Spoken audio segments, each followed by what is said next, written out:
Assalamualaikum warahmatullahi wabarakatuh. Jumpa kembali bersama saya Hilyatus Solihah dan saya Maya Rahma. Beberapa video menarik dari Pasuruan dan sekitarnya akan kami sajikan dalam program Pasuruan Sepekan edisi 26 Mei 2018.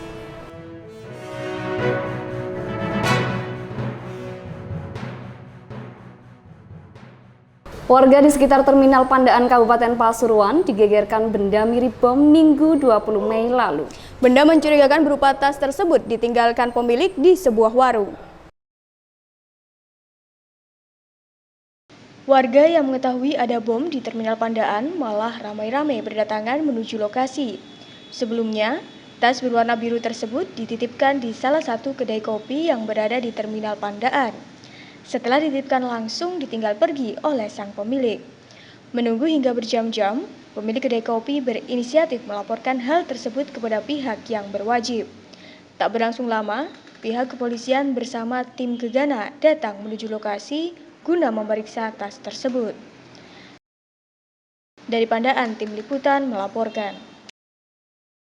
Rumah Sakit Umum Daerah Bangil dilalap si jago merah Rabu 23 Mei lalu pukul 3 sore.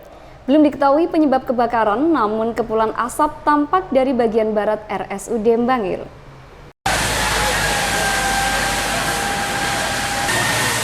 Gudang barang bekas di RSUD Bangil, Kabupaten Pasuruan terbakar. Meski begitu, pihak rumah sakit belum pastikan penyebab kebakaran. Kegambangan terkait penyebab kebakaran itu lantaran pihak rumah sakit masih harus menunggu penyelidikan polisi. Hanya saja, ada dua hal yang bisa dinyatakan menjadi penyebab kebakaran yang sempat membuat panik pasien di rumah sakit plat merah ini. Dua penyebab yang diduga menjadi penyebab kebakaran tersebut yakni konsleting listrik dan gesekan kertas kering. Dijelaskan, kertas-kertas itu diperkirakan saling bergesekan akibat suhu panas dalam ruangan. Akibatnya, muncul api dan membakar hampir seluruh material lain, mulai meja kursi bekas ataupun perabotan bekas hingga bahan mudah terbakar lain. Dari Bangil, tim liputan melaporkan.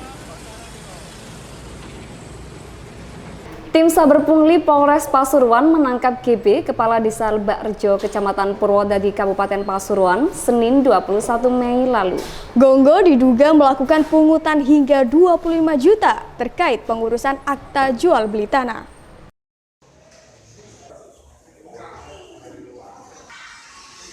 Gonggo dibekuk petugas di halaman sebuah swalayan yang terletak di Jalan Raya Surabaya Malang. Tepatnya masuk wilayah Desa Kertosari, Kecamatan Purwosari, sekitar pukul 2 siang. Saat tertangkap, Gonggo tengah menghitung uang hasil pungutan, diperkirakan mencapai 20 juta rupiah. Beberapa sumber menyebutkan, Kades Lebak Rejo ini meminta fee 10% atas pengurusan akta jual beli tanah. Senin kemarin sekitar jam 3, unit Bitkor Satreskrim Polres Pasuruan telah melakukan operasi tangkap tangan. Tersangkanya ini seorang kepala desa di wilayah Kecamatan Purwodadi, meminta dengan paksa untuk membayar pengurusan akte jual beli tanah AJB.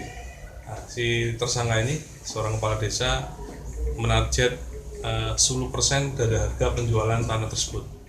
Kemudian BP yang kita amankan 25 juta rupiah tertangkap tangan ketika kepala desa menerima uang tersebut. Emang nggak boleh itu? Itu nggak boleh karena tidak ada aturan atau perundang-undangan yang mengatur tentang pungutan liar tersebut. Pasal yang dikenakan nanti? Pasal 12 Undang-Undang Tindak Pidana Korupsi. Minimal 4 tahun. Kepada para pelapor yang pernah mengurusi. Dari Purwosari, tim liputan melaporkan. Untungnya berapa?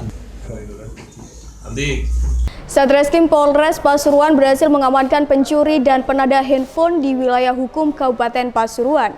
Ketiga pelaku yang diamankan merupakan residivis pencurian di Kabupaten Pasuruan.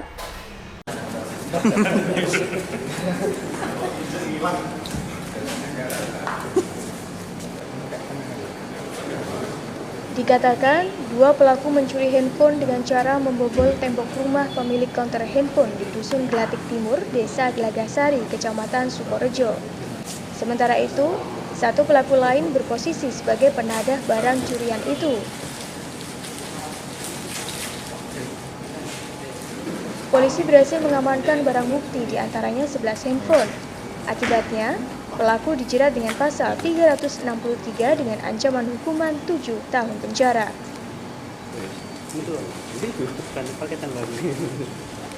Dari Pasuruan, Tim Liputan melaporkan. Direktorat Lalu Lintas Polda Jawa Timur pastikan jalur mudik Lebaran siap dilalui. Sejumlah potensi kemacetan seperti di eksit tol Pandaan Malang pun menjadi perhatian. Kesiapan jalur itu ketika Dirlantas Polda Jawa Timur, Dinas Perhubungan Jawa Timur, Kementerian PUPR, PT Transmarga Jawa Timur melihat kesiapan tol Pandaan Malang, Rabu.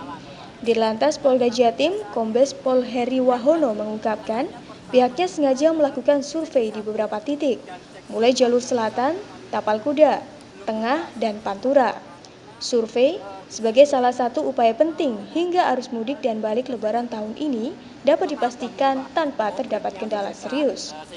Mengecek kesiapan beberapa jalan tol yang ada di Jawa Timur, diantaranya Jalan Tol Pandaan Malang, yang akan dibuka secara fungsional untuk jalur arus mudik dan balik Lebaran tahun ini. Secara umum, dari pantauan langsung dengan berkoordinasi dengan Dishub dan pihak tol, jalur tol di Jawa Timur telah siap. Puluhan Sakeramania, julukan supporter Persekapas, meminta Subangkit, Direktur Teknik Persekapas, tidak meninggalkan Persekapas. Permintaan ini disampaikan melalui banner "Mas Bangkit, jangan tinggalkan kami".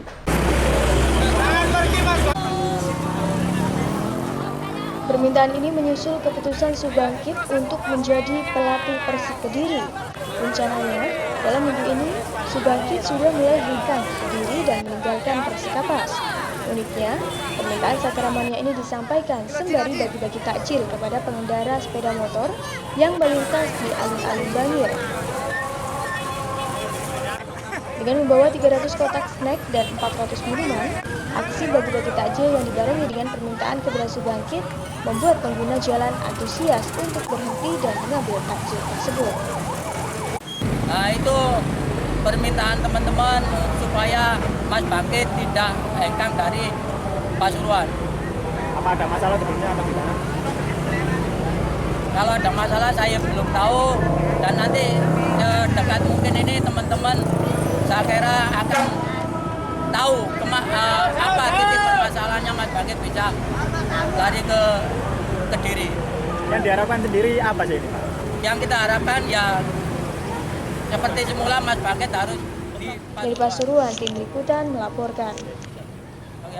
Selama Ramadan, Dinas Perdagangan Kabupaten Pasuruan menggelar pasar murah Ramadan di lapangan sepak bola Desa Ngadimulyo, Kecamatan Sukorjo, Kabupaten Pasuruan. Sesuai namanya, harga produk yang dijual di pasar murah ini terjangkau di bawah harga rata-rata.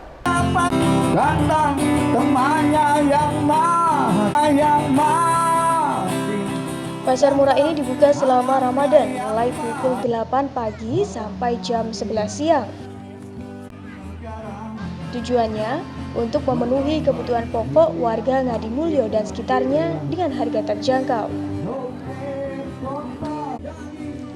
Rencananya, pasar murah ini akan terus dilaksanakan selama bulan suci Ramadan di tempat berbeda, agar warga desa lain juga bisa merasakan pasar murah Ramadan.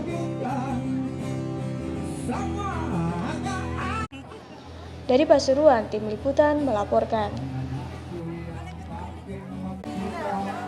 Baik pemirsa, berita tadi sekaligus mengakhiri perjumpaan kita pada hari ini. Kami mengucapkan selamat menjalankan ibadah puasa dan jangan lupa untuk menyaksikan program spesial Ramadan di Warta Bromo TV. Saya Hilyatus Solihah dan saya Maya Rahma beserta seluruh kerabat kerja yang bertugas pamit undur diri dari hadapan Anda. Wassalamualaikum warahmatullahi wabarakatuh dan sampai jumpa.